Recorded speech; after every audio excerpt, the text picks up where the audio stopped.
tenemos a un hombre que viene siguiendo la pandemia desde el día cero, que es el doctor Carlos Regazzoni, que además es un amigo de la casa y que nos pone muy contentos tenerlo esta tarde con nosotros. El gusto es mío. Y gracias a Karina y a todos por la invitación. Carlos, muchas cosas para charlar con vos, para que charles con los que nos están acompañando en esta audiencia selecta que tenemos en esta charla virtual. Pero antes de meternos de lleno en el tema que nos convoca, que es obviamente hablar del coronavirus, hablar de la pandemia, cómo lo estás viendo hoy en día, ya a más de un año de estar transitando el COVID en la Argentina y en todo el mundo, ¿cómo lo estás viviendo vos en lo personal? No como el Carlos Regazzoni que vemos en televisión o que vemos en las charlas como esta, sino como la persona, como Carlos, el Carlos de Almirante Brown, como le pasa al Fabián de Lanús o como le pasa a un montón de los vecinos que están ahí. Un poco me hice una rutina muy parecida cuando estaba estudiando en la facultad. Entonces le estoy dedicando muchas horas al día a la lectura, al estudio. Y cuando elegí entre qué estudiar, para decir, bueno, yo sabía que tuve que dar 2 años más o menos, así que dije, bueno, tengo 2 años para ponerme a fondo. Me estoy dedicando a los idiomas, que es la pasión mía de siempre, y mucho a la bioestadística, que es algo que he estudiado muchísimo, pero dije, bueno, ahora tengo la oportunidad de hacer una profundización, así que para la medicina es muy importante. Eso, deportes y bueno, después trabajo, ¿no? ¿Y cómo te adaptás a lo que tenés que hacer adaptar a la gente? Digo, obligar no es la palabra obligarnos, pero sí recomendarnos el uso del tapaboca, la higienización de las manos frecuentemente, la distancia, el no saludo con un abrazo, que es muy del latino. ¿Cómo te adaptás vos como persona? No, estoy repodrido, ya no aguanto más. La realidad es esa, no, el barbijo me resulta insoportable y me parece que no es bueno lo que nos está pasando, o sea, nos hace mal, es una circunstancia, ¿no? O sea, uno como médico por ahí lo ve de una manera más natural porque sabe que tiene que ser así, pero es muy dañino todo lo que está pasando, es muy... O sea, realmente va a ser una... hay 2 esfuerzos, ¿no? Uno es la enfermedad y el otro es realmente no enloquecer. Porque yo creo que la gente, incluso con los chiquitos, eso es muy disruptivo. Y la última que te hago de la índole personal para ya meternos en el análisis de la coyuntura, respecto el otro día escuchaba una frase que es cuidar a los que nos cuidan, ¿no? Mucho se habla de los cuidados personales que tenemos que tener, pero por ahí te aparece el médico en televisión que te dice, loco, estoy agotado, no doy más, tengo guardias 24 horas de corrido todos los días. El tipo que llama para hacer la asistencia al contacto estrecho o al caso para ver cómo está. Bueno, cuidar a los que nos cuidan. ¿Cómo está hoy el sistema de salud en ese sentido? Claro, para la gente es muy difícil siquiera imaginarse lo extenuante que es estar en una guardia, en un hospital o en una terapia. O sea, es un trabajo donde vos vas a estar 24 horas seguidas, en las cuales probablemente no puedas dormir ni media hora. Hay que estar 24 horas seguidas despierto trabajando. Y después el trabajo es extenuante desde lo físico, porque vos revisar a un paciente que está respirado, vos pensás que el paciente está en coma y completamente paralizado. Entonces, ya movilizarlo para poder auscultarlo, para poder revisar los accesos venosos y la cantidad de sensores que se le ponen, y detectores, es un esfuerzo físico enorme. Después tenés que caminar, estás todo el tiempo caminando dentro de la terapia a otras áreas del hospital, puedes llegar a caminar 10 kilómetros o 15 en una guardia con total tranquilidad, ¿eh? Te digo por lo calculado y está calculado además. Y después el hecho de no tener un lugar cómodo para sentarte y no poder estar sentado. A veces estás de pie 10 horas seguidas de pie, donde no te sentaste nunca. Y después el régimen de comidas en la terapia es cero. O sea, no es que vos vas a parar para desayunar, vas a parar para almorzar. No. Almorzás, desayunás, cenás en 5 minutos, 10 minutos que tenés de tiempo libre. Normalmente, ¿viste? Te traen una pizza, te comes, la devorás, Claro, porque estás cansado, muerto de hambre. Y siempre hay alguien que trajo facturas y pasás y devorás la factura. A veces llevas comida en el bolsillo, una pasta frola, un sándwich, pero no. Y después vos te levantás a la mañana. Suponete que tomaste la guardia a las 8 de la mañana. Asumís la guardia y no es que tenés tiempo de poner la terapia en orden, de empezar a trabajar, abrir la computadora. A veces El que te pasa la guardia se tiene que estar muerto y de cansancio y te deja la guardia incendiada. Con el COVID es así, porque si tienes 20, 30 pacientes respirados es un incendio.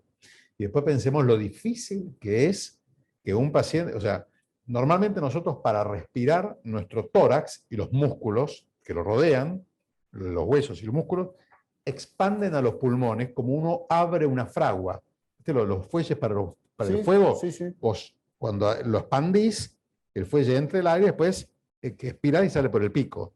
Bueno, lo mismo hacemos nosotros para respirar. Se expande nuestro pulmón como si fuese un fuelle, porque el tórax, los músculos hacen que el tórax se abra y eso tira los pulmones hacia afuera.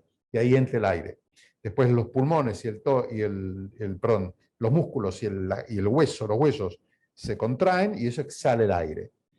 El respirador es lo opuesto, es un aparato que inyecta presión en el aire para inflar y desinflar. Ese cambio fisiológico para el cuerpo es muy traumático. Y entonces hay que adaptar el organismo a la máquina. Puedes estar 1 hora. Si tienes 20 pacientes, adaptarlos son 20 horas. Sin duda.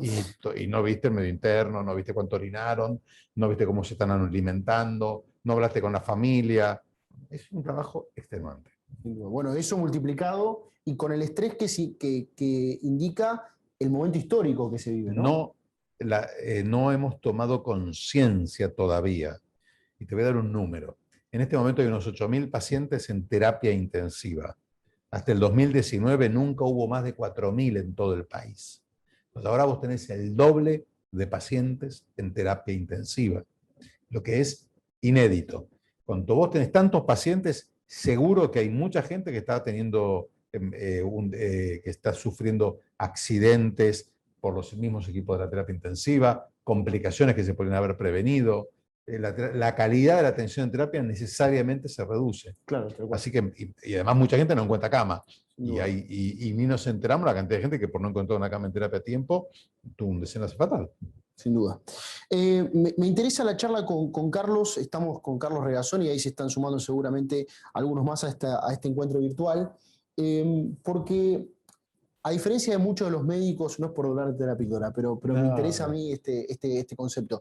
A diferencia de muchos médicos que por ahí vemos en distintos medios de comunicación hablando sobre el COVID, dando su punto de vista, Carlos además es dirigente político, con lo cual tiene la mirada social de un dirigente político y puede hacer un macheo o entramar la situación sanitaria, que por supuesto como médico nos la puede contar a la perfección, pero también la otra pandemia, ¿no? La pandemia asociada a esto, que es la pandemia económica, la pandemia social y demás. Por eso quiero empezar, ya empezamos la charla, pero quiero meterme de lleno en cómo ves vos integralmente el manejo de la pandemia de parte del gobierno.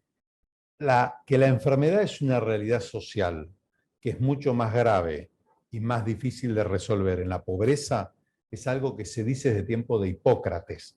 O sea, para que se den ustedes una idea, Platón, en la República, cuando habla de los médicos, habla del problema de las enfermedades de la gente más pobre y la gente con mayores recursos, la diferencia que había. Y las dificultades para curar a una persona que no tenía recursos. Estamos hablando de hace 2500 años. Históricamente la medicina ha encontrado una asociación muy fuerte, porque la enfermedad la patología genera 3 cosas. La enfermedad propiamente dicha, en este caso la neumonía viral, empobrece y trae conflicto. Las 3 cosas ocurren en simultáneo. Las enfermedades epidémicas tienen una forma de ataque que necesariamente, primero, son peores en las poblaciones más pobres, mucho peores, 3 veces más peores, digamos, en general, son peores y además agravan la pobreza y después agravan mucho la conflictividad social. Yendo a esta pandemia, la probabilidad de enfermar gravemente o de morir por COVID fue 3 a 4 veces mayor en la gente de más bajos recursos. No solo en la Argentina, donde está demostrado que fue así, sino en todo el mundo. En segundo lugar, la pandemia empobreció a la sociedad y la empobreció de una manera que llaman ellos, los americanos dicen así, es como una K, ¿no? Invertida, no importa, pero de una forma, es decir, también desigual. La pandemia provocó mayor empobrecimiento y lo va a producir por más tiempo en la gente de más bajos recursos. También. Y después el conflicto. Todos los conflictos sociales, las protestas públicas, las manifestaciones, los paros, las huelgas en el mundo se duplicaron durante el año 2020 respecto del 2019. Porque la enfermedad trae eso. Trae la patología, el empobrecimiento y el conflicto. Y si vos no atacás los tres a la vez, o sea, vos no regulás la cuestión de la pobreza, no regulás la cuestión del conflicto y no trabajas seguramente la patología, no vas a ser eficiente en ninguno de los tres puntos. Por eso hay que ser integral en esto. Es el gran desafío que tuvo la pandemia, en donde, bueno, nuestro país fue uno de los que peor le fue en el mundo, ¿no? Sí, hoy justamente leía un tuit que vos habías puesto en tu cuenta personal respecto de este gráfico de dónde se ubicaba Argentina respecto de este manejo integral de la pandemia. Estábamos ahí, lamentablemente, de abajo para arriba liderando el ranking. Pero sí, nos fue peor, no solo en el mundo, claro, sino en América Latina. Claro, claro, claro. Por eso te quiero preguntar respecto de esto. ¿Cómo ves vos con este diagnóstico el adelante? Y bueno, claro. Lo que pasa es que la pandemia lo que has venido siendo es una grave crisis pública. Por eso los que saben la han analogado a las peores crisis públicas, que es la guerra. Claro. La pandemia ha generado un daño parecido al de una guerra. Pero es una crisis pública. Y como crisis pública tiene varias dimensiones que deben ser abordadas. Uno es el manejo claro, concreto del detonante de la crisis. En este caso, lo sanitario. Pero después hay que minimizar los daños en la crisis, bajar el riesgo, el impacto económico y conflictivo. Ahí estuvimos muy mal nosotros.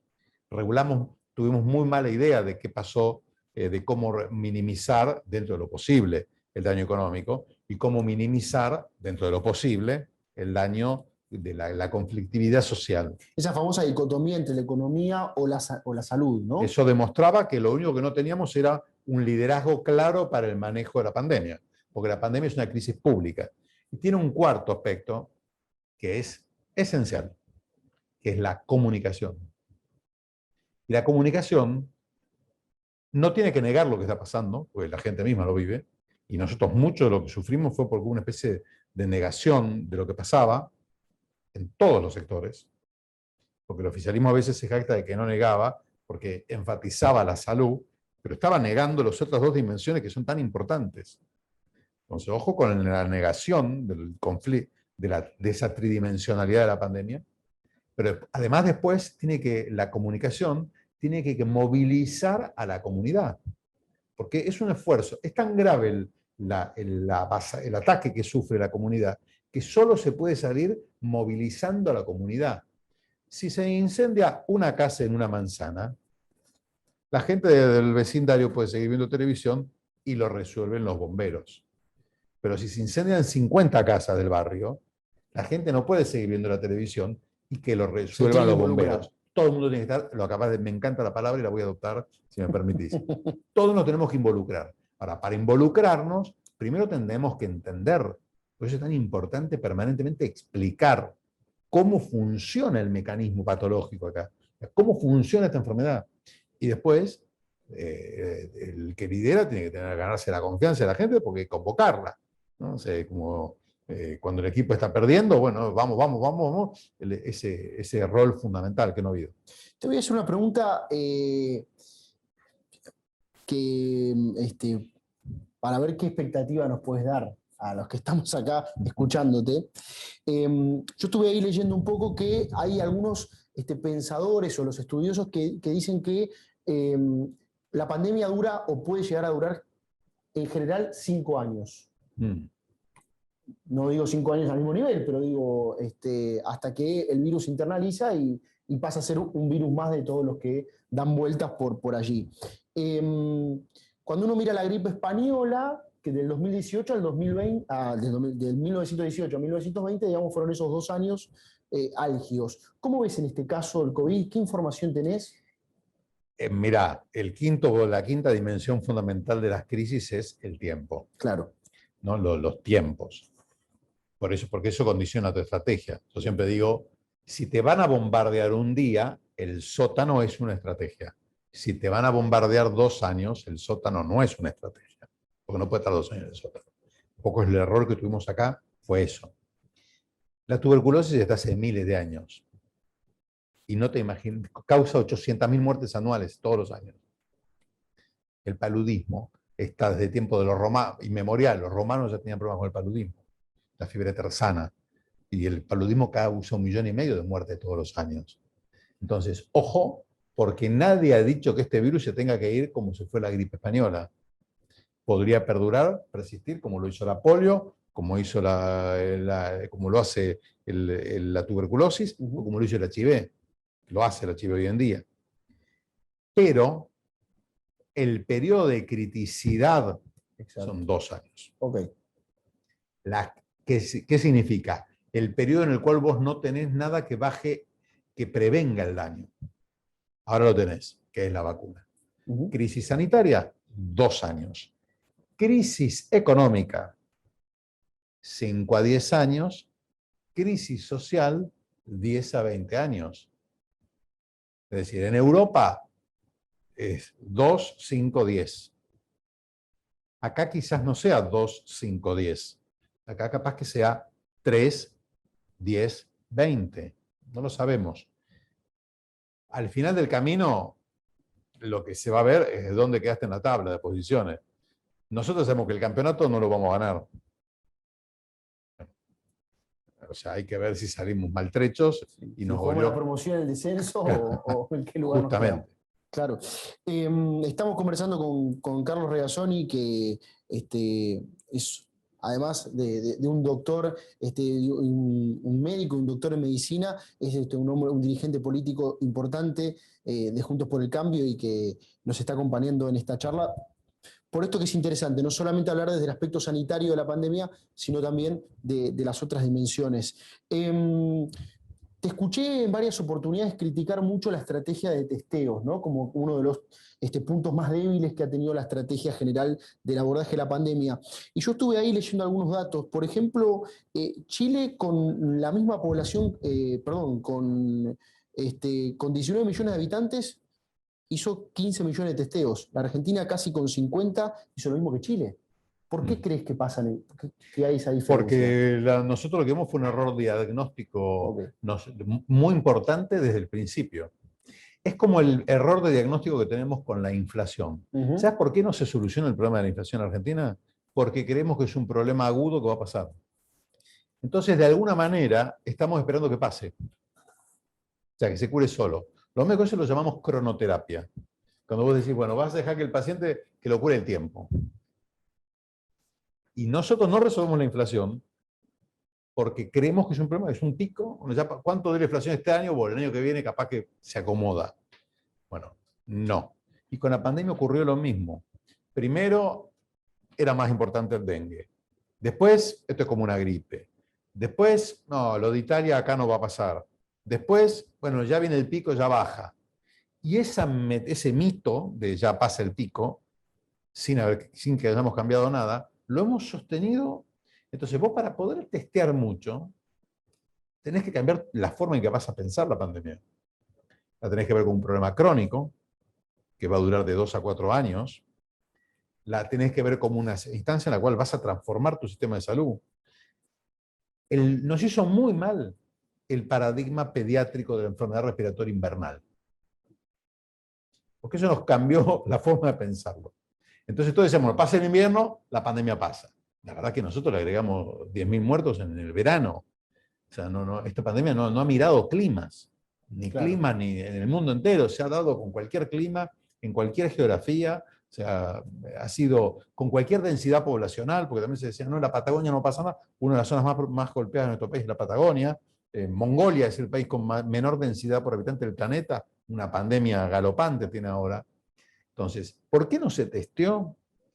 De la misma forma de que por qué no se hizo un plan, y de la misma forma de por qué no se hizo un comité multidisciplinario, sobre todo orientado hacia el problema logístico que hoy seguimos teniendo con las vacunas. Porque se creyó que esto ya pasaba. Con las vacunas, yo digo, hay que aplicar 70 millones de dosis. No, tranquilo, que con 25 millones alcanza. O sea, nosotros estamos siempre con el siga, siga. Y no entendemos que esto es algo estructural, que nos obliga a replantear la salud pública argentina como lo hizo en su momento la aparición del HIV o el reconocimiento cuando empezaron tratamientos para la tuberculosis, como lo hizo otras enfermedades. O sea, ahora hace falta cambio, ¿me entiendes? Porque el virus entra en lo que se llama un equilibrio endémico. Ese equilibrio endémico es dificilísimo de erradicar con las vacunas que tenemos actualmente, quizás con otras vacunas se pueda, y después que siempre vamos a tener bolsones en los cuales van a haber sido poco vacunados, o se vacunaron pero van a haber respondido poco. Especialmente quienes, los inmunocomprometidos, las personas con tratamientos activos para el cáncer, la gente muy mayor o la gente de muy bajos recursos, que ni siquiera accede a la vacuna porque no les llega nunca el turno, porque está lejos del médico, o sea, no va al dentista, que lo ve todos los días en el espejo, cuando menos vaya a la vacuna. Sí, claro. Y quedándome en los testeos, han aparecido una infinidad de testeos, de tipos, ¿no? Obviamente el más conocido, el que hemos adoptado los argentinos, fue el famoso hisopado PCR. Por allí se dijo, bueno, con testeos rápidos, haciéndolos muy seguidos, se puede lograr tener un control respecto de lo que pasa. ¿Lo ves de esa manera? ¿Crees que eso hay que asociarlo en realidad con un testeo Es como toda hisopado? una disciplina dentro de la medicina y dentro de la estadística, lo que se llama la matemática del método diagnóstico. Ok, me metí en un kilo. Pero Sí, perdón, perdón la palabra. te metiste en un gran tema, pero lo voy a tratar de simplificar porque es muy interesante. No de simplificar de mutilando, sino de explicar con sencillez. Si yo quiero identificar a un hincha de Boca y en las inmediaciones de la cancha de Boca, ¿no? Basta con que me ponga yo una remera de River y automáticamente, digamos, Alguno aparecerá. algunos aparecen en 2 minutos. Si yo quiero identificar a un hincha de Boca en Dinamarca, no es lo mismo. El test que necesito para identificar a un hincha de Boca en el vecindario de la Bombonera es uno. En Dinamarca es otro. Es más sofisticado aquel. En Dinamarca es mucho más sofisticado, tiene mucho más problemas. Un argentino que capaz que de San Lorenzo va a decir, sí, acude igual a la cita porque para ver otro argentino. O sea, se me van a mezclar las cosas, es mucho más complejo. Tengo que ser mucho más, allá tengo que ser mucho más específico, estar seguro que es de Boca. En cambio, en la Bombonera, o sea, es todo de Boca y el que no. Bueno, ¿cómo estamos nosotros ahora como en la Bombonera? Entonces a veces estamos demasiado exquisitos con los test, creyendo que tenemos que buscar un hincha de Boca en Dinamarca. Y no nos damos cuenta que hay tanto virus circulando que es como buscar un hincha de Boca en la cancha de Boca. Claro. Entonces, la verdad que con los test que hay, si aplicás la matemática, y ahí sí hay que ser muy sofisticado, todos van a tener su utilidad.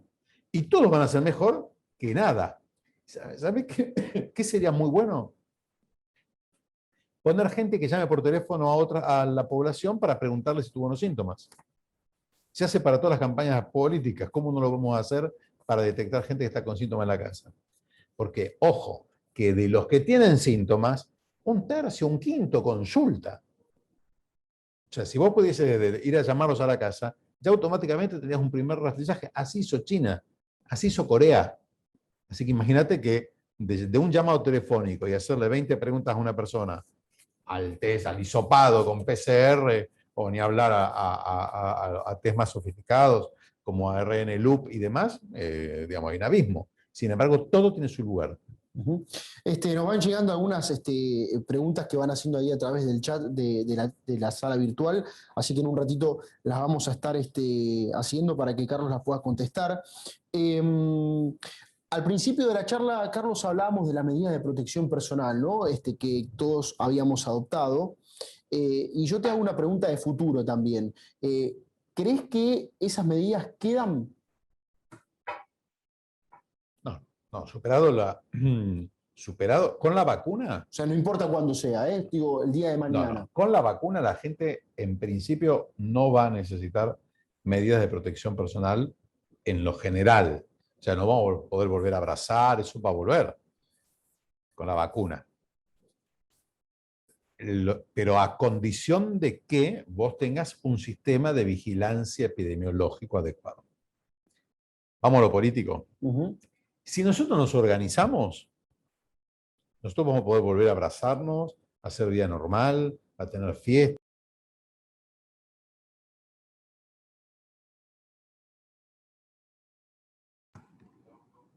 Disculpen que perdimos nuevamente el audio. Ahora ya estamos reconectando. Lo vemos a Carlos que está hablando, pero...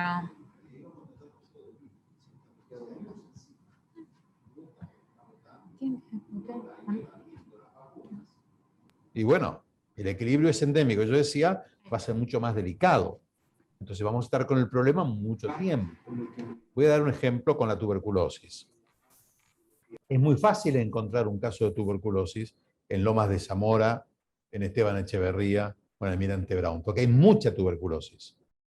Es muy difícil encontrar un caso de tuberculosis en Estocolmo, porque hay muy poca tuberculosis. Lo mismo podría ocurrir con el coronavirus, que llega a ser muy difícil encontrar rebrotes de coronavirus en países del primer mundo y sea muy fácil encontrarlo en el conurbano bonaerense o en Claro. tantos lugares como este. Entonces, para que eso no ocurra, tiene que ser una estrategia integral. Con una estrategia integral, nosotros vamos a volver a hacer una vida normal. Pero hace falta que alguien cuide por nosotros. Y eso es el Estado, con un sistema de salud pública que esté organizado y que entienda cómo funciona este virus, cosa que hoy no ocurre. Ujú. Respecto de las vacunas, Argentina compró algo así como 65 millones de dosis, según lo que anunció oficialmente el gobierno. Esta semana llegaron las 20 millones de vacunas, hay aplicadas unas 13 millones. Vos después me corregirás los números, pero son aproximados. Hubo tardanza en la llegada de las vacunas, eso que hay consenso general de que así fue. Pero respecto de la perspectiva, porque digo, cuando se llegan a 65 millones de vacunas, ya no hay más. Digo, ¿cómo ves ese número? ¿Cómo ves esa situación? ¿Que hay que ser realista o vamos a sufrir mucho? Ok. Lo que importa es cuántas vacunas pusiste en el brazo de la gente. Después, cuántas se precompraron, los contratos que se hicieron. Tiene cierta importancia, pero es un problema para el funcionario. No puedo pensar que la gente esté tranquila porque en cualquier momento llegan los 20 millones de vacunas que prometió Rusia. Porque la realidad es que esas vacunas, en general en el mundo, no van a estar enfrascadas y listas para enviar hasta final de año. Pero nosotros no podemos seguir con 15.000 muertos por mes. O sea, es demencial lo que está ocurriendo. Nuestro país está teniendo 500 muertos diarios. Regularmente, antes de la pandemia, tenía 900 muertos diarios. El mes pasado fue el mes de los últimos 5 años donde más gente murió en sus 50 años de edad. Y murió el doble que el segundo mes, que el segundo récord que había. Claro.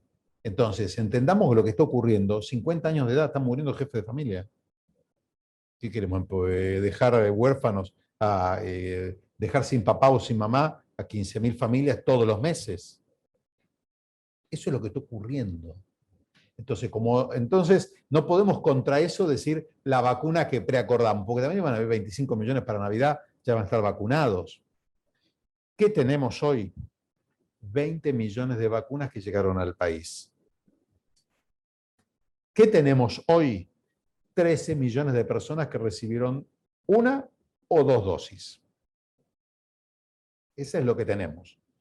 13 millones de personas con una o 2 dosis es un tercio de todo lo que necesitamos. Argentina tiene que aplicar 70 millones de dosis. Eso es lo que dice hoy la ciencia, no lo digo yo. Después, ¿eso qué quiere decir? Que a 2 millones de dosis por semana, a la Argentina le faltan 40 semanas. 40 semanas, mi amigo, es 9 meses. ¿Qué vamos a tener? ¿9 meses de 15.000 muertos? Claro. Entonces, ¿la vacuna resuelve el problema definitivamente? Sí, pero lo hacen meses. Y nuestro problema requiere acción ya, porque no podemos seguir con 500 muertos diarios. O sea, no, es insostenible. Una locura lo que está pasando. Esta estrategia de, si querés tomar, bueno, yo te hago la introducción. Esta estrategia, que yo no sé si fue una estrategia del gobierno pensada o fue una estrategia que tuvo que echar mano a eso porque no le quedó otra, de vacunar demasiado con el primer componente, por el retraso del segundo componente y en algún punto hasta decir, bueno, inmunicemos lo más posible con el primer componente y no vayamos, digamos, a la par. ¿La compañía, qué te parece? ¿Te parece que las circunstancias llevaron a eso y era lo mejor que había en el momento? Son dos cosas que hay que distinguir. Darle una dosis a la mayor cantidad de gente posible es lo que había que hacer en la escasez. Okay. Porque desde el punto de vista de la inmunización es más eficiente eso que dar con vacunación completa a un pequeño grupo de personas. Pero como sabíamos que no íbamos a tener, teníamos que hacer esto. Ahora, eso tiene dos problemas.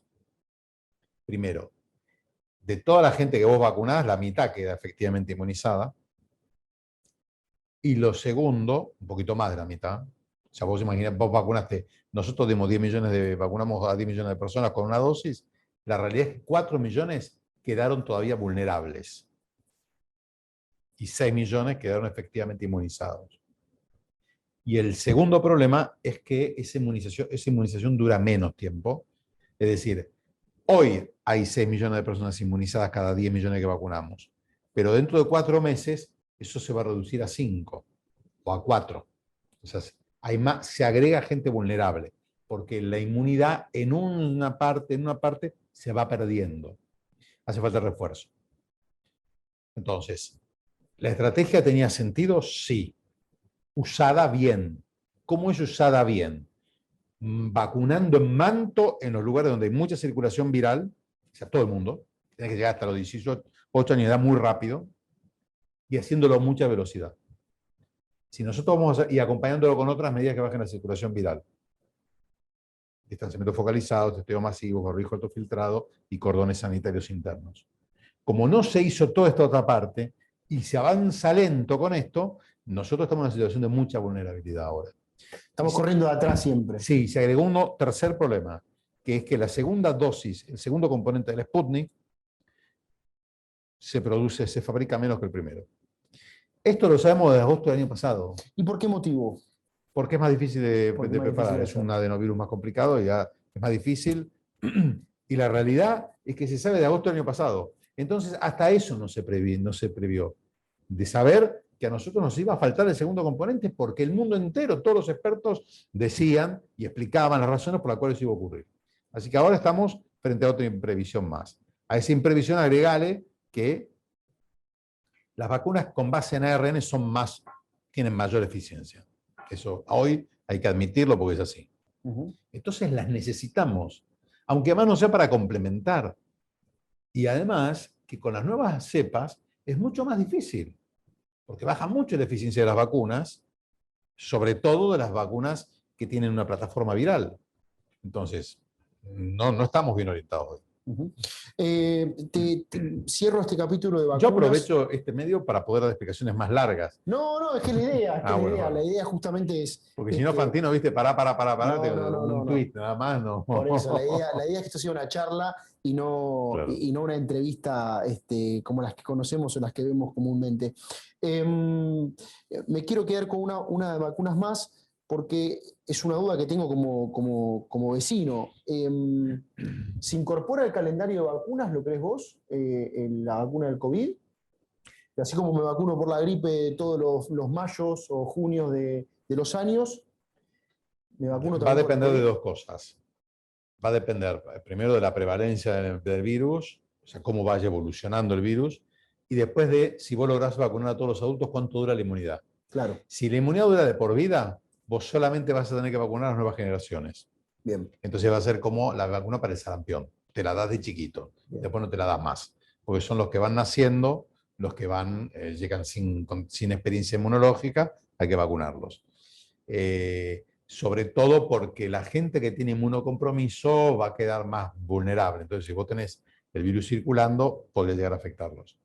Si el virus sigue con esta tendencia a ir evadiendo las vacunas y seguimos sin vacunar a todo el planeta, entonces siempre va a haber reservorio de virus más eficiente, por ahí se incorpora el calendario. Ok. Bueno, voy con algunas preguntas de los participantes que están ahí atendiéndonos a través de la sala virtual. ¿Cuál es tu opinión sobre lo que se lee en los medios de comunicación acerca del sistema de salud privado que se encuentra quebrado? En el mundo, el sistema de salud privado y el público están quebrados. Porque pensemos lo siguiente. La salud es costosísima. Para brindar salud se utiliza un sistema de seguro. O sea, vos pagás durante toda tu vida por la salud que vas a usar al final de tu vida, por el recurso que vas a usar, porque la mayor parte, 2/3 del gasto lo usamos en los últimos 4 años de vida, en realidad. Ocupa ese área. Por supuesto que hay gente joven que recibe tratamientos costosísimos, trasplantes, pero eso no es lo que desempata. Lo que desempata es este tema del final de la vida. Entonces, ¿qué se hace? Todos aportamos dinero básicamente o a través del trabajo, de la seguridad social, o con aportes voluntarios, con una cuota que se paga, una prepaga, o por impuestos. Y eso genera el dinero disponible para la salud, que lo hay privado, lo hay público, y en la Argentina lo hay de las obras sociales también, que es privado de alguna manera. Ese dinero alcanza para cubrir una cantidad de eventos, que son los eventos habituales. O sea, en nuestro país, 4.000 internados en terapia intensiva todos los días, por ejemplo. Cada vez es el cálculo promedio que tiene el dueño de la prepaga. No solo el de la obra social, claro, el Estado. El Estado es el cálculo que tiene la salud. La salud en general. En general. Por eso es lo que digo ahora, el debate es absurdo porque la plata es una al final del camino. ¿Entiendes? O sea, desde el punto de vista de la planificación, que la tenga el Estado, la tenga el privado, es lo mismo, porque vos o sea, siempre y cuando la persona que se interne va a necesitar el recurso. A menos que vos estés admitiendo que la gente que vive de la salud, que pagan los impuestos, es decir, la gente que está fuera del circuito laboral, es decir, la gente en situación de pobreza, hoy no estás en condiciones de pagar su salud. Porque como tenés un estado deficitario y te aumentaron los eventos, yo creo que eso es lo que está pasando también. Lo que pasa es que es admitir un fracaso de 50 años de la salud en Argentina, 40, que yo creo que es un fracaso enorme, pero no lo dicen. O sea, lo que dice Krepla, que esto de la soberanía sanitaria, empezó mal, porque la Argentina lo que necesita es igualdad sanitaria, que es lo que no hay. Ahora, ¿sabés vos, mi amigo, lo difícil que es pensar un sistema de salud? O sea, pagar servicios de salud cuando vos tenés 50% de la población que no puede aportar. Claro. ¿Vos sabés lo que significa eso? Es tan compleja la arquitectura, cambia tanto el desafío, que tenés que pensarlo muy bien lo que vas a hacer. Yo creo que es una enorme oportunidad para hacer algo, volver a un nuevo espíritu sanitario, porque, ojo, el virus se va, pero la tuberculosis multiplicarla por 3, el infarto multiplicarlo por 2, la diabetes multiplicarla por 2, porque la pobreza esto va a dejar un tendal. Todas las enfermedades aumentan su prevalencia y su gravedad en la pobreza, hasta el cáncer. O sea, el melanoma es más frecuente y más grave entre la gente con menos recursos. Estoy hablando de un tumor de piel raro. Entonces, ahora, ¿cómo haces para dar salud a esa inmensa cantidad de personas cuando ya no tengas el aporte laboral? Sí, ¿desde dónde? ¿Desde dónde? Los impuestos. Sin duda. ¿Y cómo fabricas impuestos para eso? ¿Quién va a aportarlo? Entonces tenés que cambiar la lógica de cómo vas a dar la prestación. Y tenés que cambiar a un nuevo paradigma, que son sistemas de salud de transición que están hechos para sacar de la pobreza. O sea, Argentina, queremos resolver el problema de inflación, empecemos a pensar cómo vamos a dar salud de calidad a la gente que no tiene recursos. Si no, nunca vamos a resolver el problema de inflación. Porque vos no vas a poder sacar a la gente de la pobreza. Porque no tener sistema de salud y no tener recursos, quita 15 años de esperanza de vida. Eso es el daño más grave que le puede hacer a la economía. 70% del crecimiento económico en los últimos 50 años, ¿sabes a qué se debió? A que la gente vive más años. Porque vos vivís más años, cambia tu expectativa de inversión, producís más, cambia tu expectativa de ahorro, consumís más, como en las comunidades con menos recursos, la vida se achica. De hecho, es la causa por la cual se calcula, vos sabés que uno de los problemas más graves que tiene para desarrollarse todo el mundo ecuatorial, o sea, el planeta Tierra, la parte ecuatorial, ¿por qué te cuesta desarrollarse? Por el mosquito, por el paludismo. Es uno de los grandes daños que ocurren. Nosotros tenemos que convencernos que es así. Y ahí tenemos un problema de entendimiento político profundo. Lo voy a decir claro. No vamos a poder desarrollar nuestro país de ninguna manera, con ningún plan macroeconómico, si no tenemos un robusto plan de inclusión educativa y sanitaria. No hay forma. No lo pudo hacer nadie. No hay ningún premio Nobel de Economía que dude sobre esto. Yo no leí nunca a ningún economista serio que crea que porque vos equilibras la macroeconomía vas a poder resolver 50% de la población fuera de pobreza, que va a haber inversiones y que eso... La teoría del derrame fracasó, se ha demostrado que es falsa. O sea, Kuznets, que fue el padre de la teoría del derrame, estaba equivocado, pero lo demuestran todos los números. Claro, la experiencia. Además, que yo no quiero no quiero vivir en una sociedad que pague ese costo social, donde unos tengan todo en salud y otros no tengan nada. O sea, mirá, se estudió el resultado de la cirugía de colon. Cirugía de colon, cáncer de colon, se lo opera. Ya tiene que haber sido diagnosticado, estar en un hospital, es decir, ya está dentro de lo más cuidado del sistema. Lo operaron del colon, es una cirugía compleja. Entonces es que los países como la Argentina, y lo incluyo la Argentina porque se estudió también en Argentina, la mortalidad es del doble que en los países desarrollados. ¿Cómo se explica eso? Claro. ¿Queremos ese mundo? No. Entonces, desarrollo es educación y salud. A fondo, a pleno, como se pueda, o sea, con racionalidad y con plan. Porque acá hace falta un plan. Porque no vamos a tener, o sea, no va a tener la gente internarse toda en la Suizo, con Lotamendi. Ahora, a nadie le puede faltar lo básico. Lo mismo pasa con educación. Hoy la noticia que recibimos todos de que suspendieron las pruebas a aprender, ya no es meter la cabeza como el avestruz en la arena. Es haberse metido, es haberse ido al sótano de nuevo. Claro, y además con la importancia que para mí radican estas pruebas, sobre todo, porque van a ser la información que necesitamos saber para ver qué tenemos que hacer el día de mañana con pandemia mediante. Fabián. O sea, es mucho más importante esta prueba que por ahí la del 2019. Coincido exacto con lo que estás diciendo. De toda la fuerza laboral de la Argentina, las personas que tienen de 25 a 65 años de edad. Pongo 25 porque es el tiempo en el cual la gente deja de formarse. O sea, o comienza a terminar su formación exactamente. académica, claro. 25 a 65 años. La mitad no terminó el secundario. Y de esto, la mitad, o sea, 1 de cada 4 nunca hizo un día de secundario. Ese es nuestro problema de educación. Si nosotros evolucionamos como los últimos 40 años, ¿sabes cuánto falta para que nuestra fuerza laboral tenga un nivel de calificación como el de Francia, que no está entre los mejores del mundo? 120 años.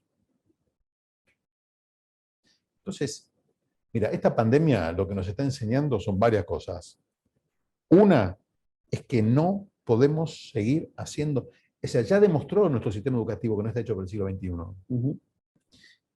Siglo XXI es interesantísimo esto.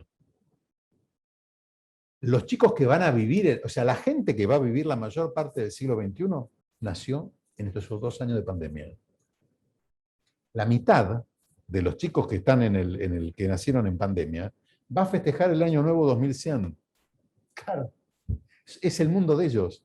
O sea, vos mirá los bebitos hoy en día, de que tienen 1 año, 2 años, nacido en pandemia, es el habitante del próximo siglo, de todo este siglo en Argentina. Va a ser el protagonista más pleno. Nació en pandemia, como los que nacieron en la Primera Guerra Mundial fueron los habitantes plenos del siglo XX. Te lo voy a, esto mismo lo voy a tomar para hacerte una pregunta que nos dejan acá. ¿Cuál es el rol de los jóvenes en el futuro post-COVID? ¿Cómo lo ves eso? Son los dueños del planeta. Los dueños del planeta. Los chicos de 20 años son los dueños del planeta. Son los que tienen la obligación de hacer el mundo que van a disfrutar estos chiquitos que nacieron en pandemia. Que los jóvenes no van a disfrutar. O sea, los jóvenes van a ver, proyectemos la Argentina de acá al 2100. O sea, tengamos una utopía disruptiva. Imaginémonos un país verde, con naturaleza, donde no hayan pobres, donde la gente esté estudiando, donde estén investigándose cosas, donde lancemos cohetes a la luna, donde tengamos, o sea, seamos muy utópicos, donde hayamos combatido el narcotráfico, donde la delincuencia sea un evento, algo que lo persigue la policía. Imaginemos, ¿no? ¿Desde dónde hay que soñarlo? Desde donde es el 70% de los jóvenes de nuestro país, que es de barriadas pobres. Claro. Porque, ojo, no es que hay que estar desde los colegios caros de Buenos Aires soñando el mundo. Hay que soñarlo desde el conurbano. Hay que pararse ahí en Villa Jardín y mirar para el cielo y decir, bueno, puedo ser un país distinto. Hago la última y ya nos despedimos y te agradezco, Carlos, por todos estos minutos acompañándonos e ilustrándonos con esto que nos pasa en el día a día, que uno como todo lo naturaliza, ¿no? Se pone el barbijo como se pone la bufanda ahora que es invierno, o como se pone las zapatillas y sale, pero cuando te mirás al espejo, dices, me estoy poniendo un barbijo. Y caes en la cuenta que hace un año y algunos meses que estamos viviendo esto que parece una película de terror, pero que bueno, hoy por hoy es la normalidad o la nueva normalidad que nos habita. Recién hacías como a modo de corolario, recién hablabas un poquito de cuáles son las enseñanzas o las principales enseñanzas que nos va a dejar la pandemia, pero en cuanto al sistema de salud puntualmente, independientemente de lo que nos va a dejar como comunidad. El sistema de salud va a quedar muy, muy golpeado desde lo económico y desde lo moral. La medicina es una ciencia que es muy utópica, es muy idealista. El médico es un idealista nato. La frustración política lo inmoviliza y lo termina destruyendo. Entonces hay que recuperar el idealismo político para tener realmente salud. Es interesante que Platón en la República le pregunta a su interlocutor, le dice, ¿tendremos médicos? Dice Platón. Sócrates dice, sí, de los mejores. Así, pero la medicina, ¿crees que es una profesión política? Y él dice, sí, y de la más alta política. Necesitamos idealismo. Ese idealismo se va a contagiar al sistema de salud. Si no tenemos idealismo realista, ¿no? pero ambición, sin ambición social de desarrollo, de bienestar, nosotros lo que vamos a tener es que nuestro sistema de salud cada vez va a estar más anémico, los mejores se van a ir, como lo ocurre en muchos países. Muchos de los mejores médicos del mundo son de Pakistán, y en Pakistán no tiene la mejor salud del mundo. Y lo único que va a hacer es, digamos, terminar de degradarnos como sociedad. Entonces, para salir de este tiempo, la pandemia nos va a sacar distinto, eso quedémonos tranquilos. El virus se está encargando. Lo mismo nos vamos a hacer, porque el mundo va a haber cambiado. Podemos salir mejores o peores, pero iguales, no. Carlos Regazzoni nos acompañó en esta charla sobre coyuntura, sobre el coronavirus, sobre la pandemia, sobre sus efectos en la vida de todos nosotros y sobre todo lo que me gustó de la charla es que hablamos mucho de futuro, ¿no? Independientemente de hablar del hoy, pero bueno, del hoy se habla mucho, hay muchas voces que están ahí dando vueltas. Es importante también empezar a proyectar esa famosa pospandemia o esa frase, esa palabra que empieza a aparecer por ahí y que seguramente la vamos a empezar a escuchar mucho más a partir de ahora. Gracias por acompañarnos. Ahora me gusta. Gracias a todos ustedes.